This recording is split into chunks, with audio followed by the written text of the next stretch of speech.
Mike, I know your plate is so busy. First of all, thank you so much for joining us this morning. It goes without saying, you were part of a race for the ages here in 2017 with Ergay in his victory. When you personally kind of look back on your top rides, where does that one rank for you? That's certainly one of the greatest, and not the best ones that I've been blessed enough to win.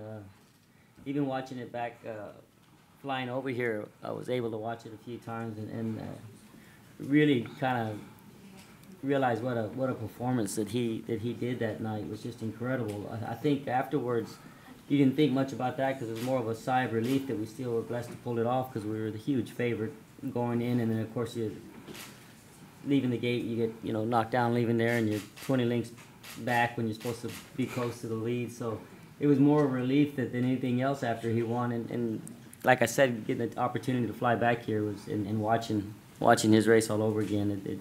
It's pretty cool.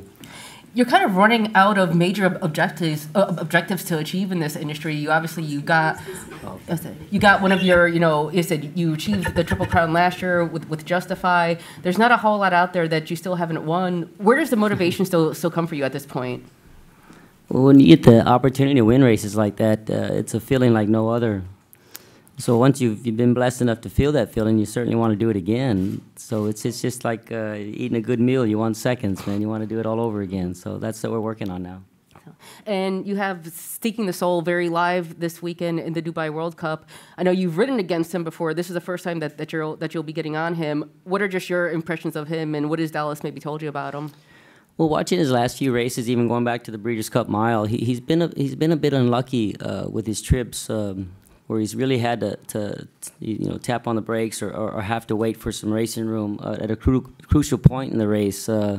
Even up until his last race in Dubai World Cup, in the Pegasus, where he was second, he's still there at the Threads Pole. If you go back and look at his race, he really had to tap on the brakes again and wait for some racing room. With a good clear trip, he's not without a chance. Now he's doing something he's never done before, and that's go a mile and a quarter. So. That's yet to be seen, but from what you've seen of his last races, the best part of his race was at the very end. So if I can just kind of map out a good, clear, smooth trip for him, and give him every opportunity to sustain his run and not have to stop at certain places, I think that he's not without a really good chance. And having a horse with a strong enough mind just to kind of handle the atmosphere here, I know, is so key. How do you kind of compare the atmosphere on Dubai World Cup Day to maybe some other big race days, like a Kentucky Derby, like a Breeders' Cup? Well, they're a lot similar, there's just different air that day. The excitement is just different. Everything's different from your normal race or even a normal stake race. When you get into the classics and in the Breeders' Cups and Dubai World Cup, I don't know what it is, man, but the air just feels different. It was even different out there this morning. Could you see anything this morning? Because most of us couldn't. Couldn't see much at all, but no, it's there's a lot to it. I don't know how they feel it as well. They feel it like the people do. And we don't have enough time today to run down the list of great horses that you've ridden in your career. As a rider, when you're getting on a horse, what are some of the intangibles that maybe you feel from them that lets you know that they have that something extra that separates, the very good horses and the superior horses?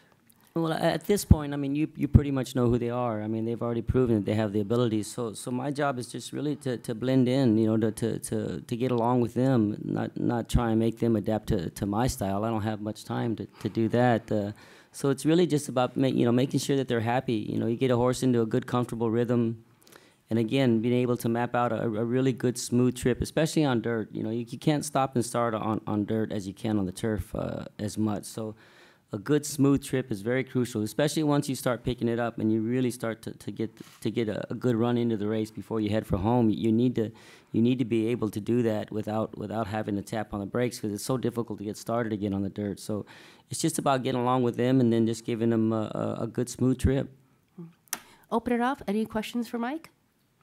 Kind of along the lines that you were just talking about, Mike, that the last 2 years in the World Cup, the favorites blown the start. Ergay came from way back and won, and North America didn't.